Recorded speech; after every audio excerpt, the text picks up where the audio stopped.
So, dear friends, after a short break, we are back to Bhagavad Gita recitation. From Bhagavad Gita, we must learn what God is, what the living entities are, what Prakriti is, and what the cosmic manifestation is, and how it is controlled by time, and what the activities of the living entities are. Out of these five basic subject matters in Bhagavad Gita, it is established that the Supreme Godhead or Krishna or Brahman or Supreme Controller or Paramatma, you may use whatever name you like, is the greatest of all. The living beings are in quantity or quality like the Supreme Controller. For instance, the Lord has control over the universal affairs, over material nature, etc., as will be explained in the later chapters of Bhagavad Gita. Material nature is not independent. She is acting under the directions of the Supreme Lord. As Lord Krishna says, Prakriti is working under my direction. That means cyclones, earthquakes, thunders, everything under the Darshakatvam, direction of Sri Krishna. When we see wonderful things happening in the cosmic nature, we should know that behind this cosmic manifestation there is a controller in whose hand there is a remote. इस दुनिया एक रंग मंच है जहापना और सब लोग कठपुतलियाँ जिसकी डोर ऊपर वाले के हाथ में है जहापना. आप do you remember Rajesh Khanna's words in Anand? Nothing could be manifested without being controlled.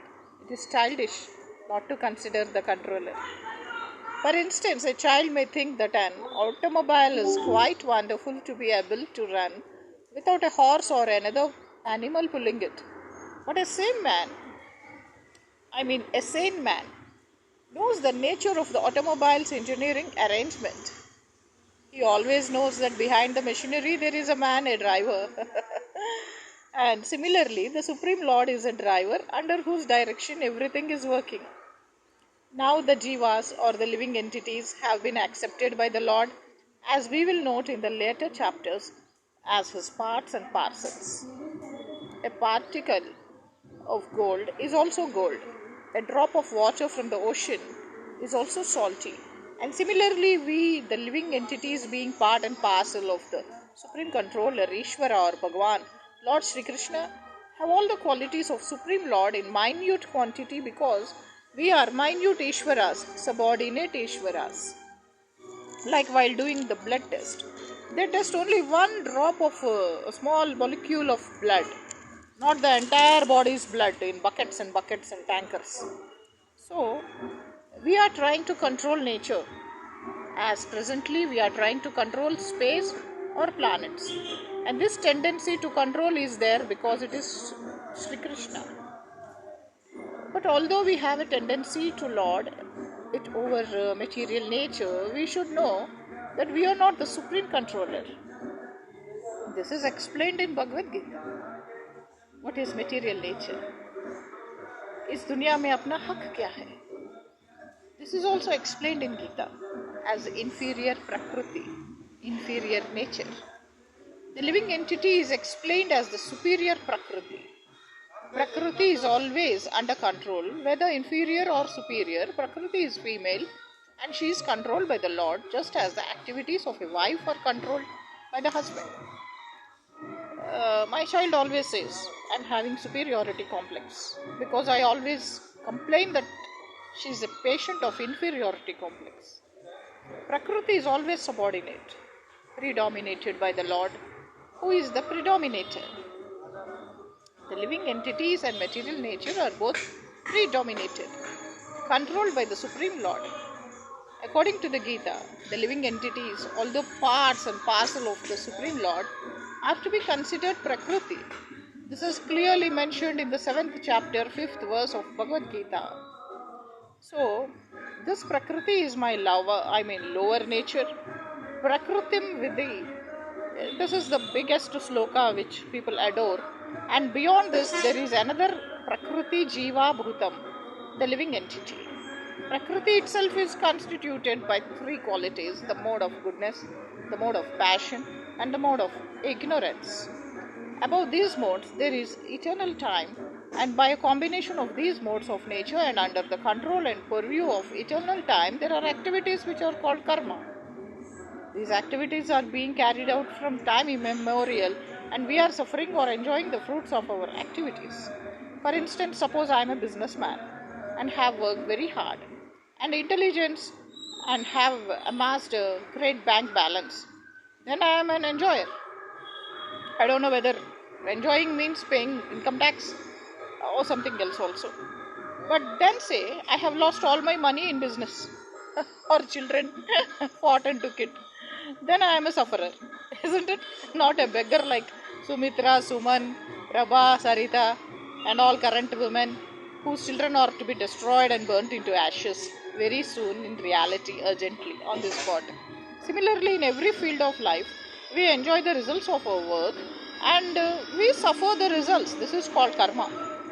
Ishvara, the Supreme Lord, Jiva, the living entity, Prakriti, nature, eternal time, and karma, that is activity, are all explained in the Bhagavad Gita. Out of these five, the Lord, the living entities, material nature, and time are eternal. The manifestation of Prakriti may be temporary, but it is not false. Some philosophers say that the manifestation of material nature is false. But according to the philosophy of Bhagavad Gita or according to the philosophy of the Vaishnavas, this is not so. The manifestation of the world is not accepted as false and it is accepted as real but temporary. Nothing is permanent in this world, neither you nor me or anything. It is likened unto a cloud which moves across the sky, or the coming of the rainy season which nourishes grains. As soon as the rainy season is over, and as soon as the cloud goes away, all the crops which were nourished by the rain dry up. Similarly, this material manifestations takes place at a certain interval, stays for a while and then disappears. Takes place at a certain interval.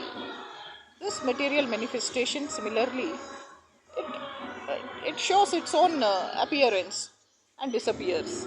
Guest role. इस दुनिया के film में guest role play करते.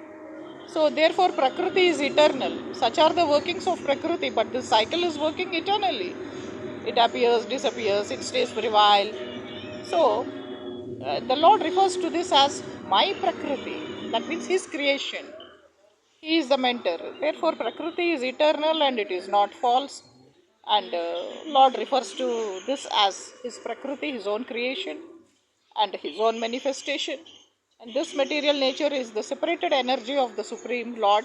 And similarly, the living entities are also the energy of the Supreme Lord, but they are not separated. They are eternally related. So the Lord, the living entity, material nature and time are all interrelated and all are eternal. However, the other item, karma, is not eternal. I think you all understood better than me. You are laughing. I can see, I can hear, I can visualize, I can feel. The effects of karma may be very old indeed. मैं तो बहुत पुराना खिलाड़ी हूँ.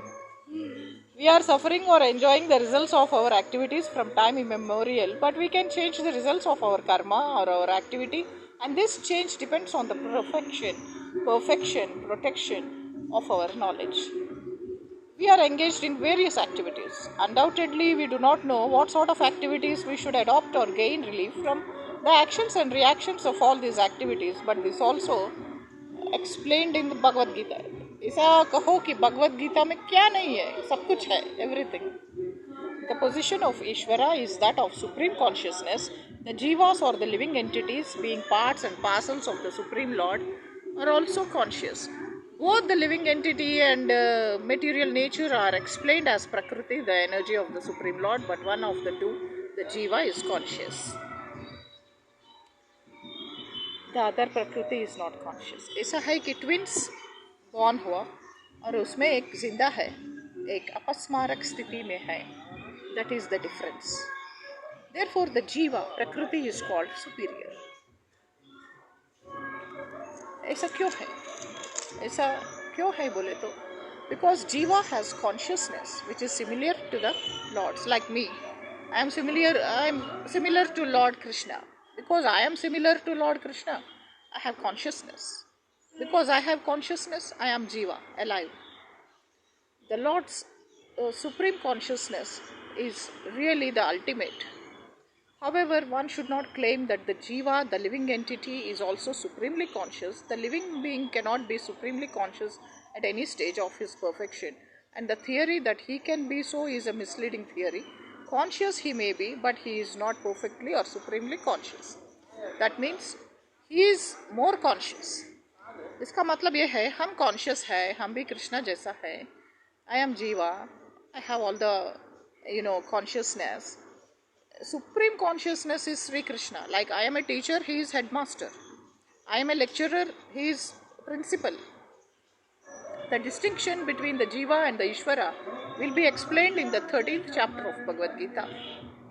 The Lord is Kshetra Jiva or Kshetra Gnana or consciousness, as is the living being. But the living being is conscious of his particular body, whereas the Lord is conscious of all bodies. Because he lives in the heart of every living being. I always, time and again I repeat, God lives in the heart of every living being. You can call him Allah, Yahovah, Krishna, Rama, Hanuman. We should not forget this. He is conscious of the psychic movements of the particular jivas because he lives in the heart of every living being. He is aware of everything. He knows everything. Not only our neighbors, he also knows. And we should not forget this. It is also explained that the Paramatma, the Supreme Personality of Godhead, is living in everyone's heart as Ishvara, as the controller, and that he is giving directions for the living entity to act as he desires. The living entity forgets what to do. First of all, he makes a determination to act in a certain way, and then he is entangled in the acts and reactions of his own karma. After giving up one type of body, he enters another type of body, as we put on and take off old clothes. As the soul thus migrates, he suffers the actions and reactions of his past activities. These activities can be changed when the living being is in the mode of goodness, insanity, and understands what sort of activities he should adopt. If he does so, then all the actions and reactions of his past activities can be changed. Consequently, karma is not eternal. Therefore, we started that of the 5 items, Ishvara, Jiva, Prakriti, time, and karma, 4 are eternal, whereas karma is not eternal. You all are following the flowcharts. The Supreme Conscious Ishvara is similar to the living entity of this way. Both the consciousness of the Lord and that of the living entity are transcendental. And it is not that consciousness is generated by the association of matter. That is a mistaken idea. The theory that consciousness develops under certain circumstances of material combination is not accepted in the Bhagavad Gita. Consciousness may be pervertedly reflected by the covering of material circumstances, just as light reflected through colored glass may appear to be a certain color, but the consciousness of the Lord is not materially affected. Lord Krishna says, all these things are a part and parcel of Prakriti. It can be Vikriti also. Don't misunderstand Prakriti as Vikriti, but it can be, of course, sometimes. When he descends into the material universe, his consciousness is not materially affected. If he were so affected, he would be unfit to speak on transcendental matters as he does in the Bhagavad Gita. One cannot say anything about the transcendental word without being free from materially contaminated consciousness. So the Lord is not materially contaminated. Our consciousness at the present moment, however, is materially contaminated. Na talampulu, mee talampula vantivi kaadu. He is not emotional. The Bhagavad Gita teaches that we have to purify this materially contaminated consciousness. However, is materially contaminated is the entire world which is polluted. Our consciousness at present, at the moment, now, इस घड़ी, इस वक्त बहुत ही pure है. Bhagavad Gita teaches that we have to purify this materially contaminated consciousness. In pure consciousness, our actions will be detailed or dovetailed to the will of Ishvara, and that will make us happy.